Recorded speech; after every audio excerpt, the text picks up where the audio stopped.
My name's Lisa. I work in the zoology section here at Alice Springs Desert Park, and this animal that we're looking at here is a spectacled hare wallaby. It's one of the animals that you can see on our nocturnal tours, which happen in the Mulga Walk area, and that's the only place that we keep this species. They're a fairly large species of macropod to be keeping indoors, so we essentially have them free ranging in that Mulga Walk area. We've got 3 females up there at the moment, and there's not a lot of zoos that keep this species, so they're a really special thing to be able to come along and see.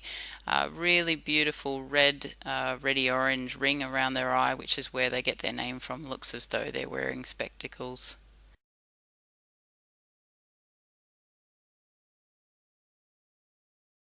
And coming in from the left hand side is a marla. It's a great little interaction here. You can see these 2 species side by side. They're very close relatives.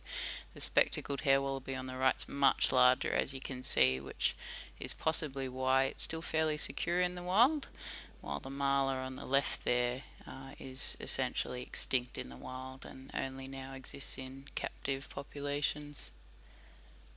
And you can see there it's just grabbing a branch to have a look, see if there's anything it can browse on. They will have a look around and see whether there's any tasty leaves, but generally they're grazers. They almost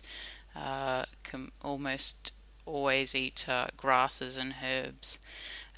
Spectacled hare wallabies are the only member of the hare wallaby family that are still doing okay in the wild. There were 4 different species of hare wallabies. The eastern hare wallaby went extinct fairly soon after European settlement on the east coast.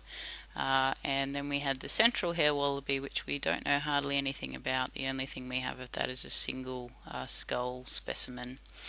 And then the rufous hare wallaby or marla is now completely extinct, at least on the mainland in the wild, while the spectacled hare wallabies, being more than twice the size of a marla, still do fairly well in northern Australia.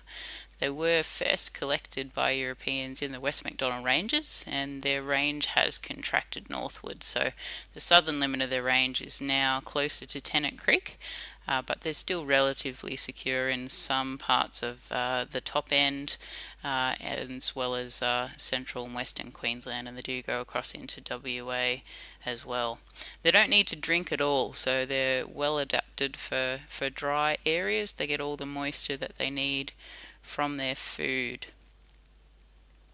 This is one of the species that's capable of what we call embryonic diapause, which means that as soon as they give birth to a young, they will mate straight away. So they're essentially pregnant all the time, and that embryo, if the original joey survives, will basically pause at an early stage of development. So that's always ready to go inside the mother, and then if she loses her other joey for any reason, she's got another one ready to go there, which will kick back into developing, which means that whenever conditions are good and she's able to breed, she can get as many young through as possible during that time.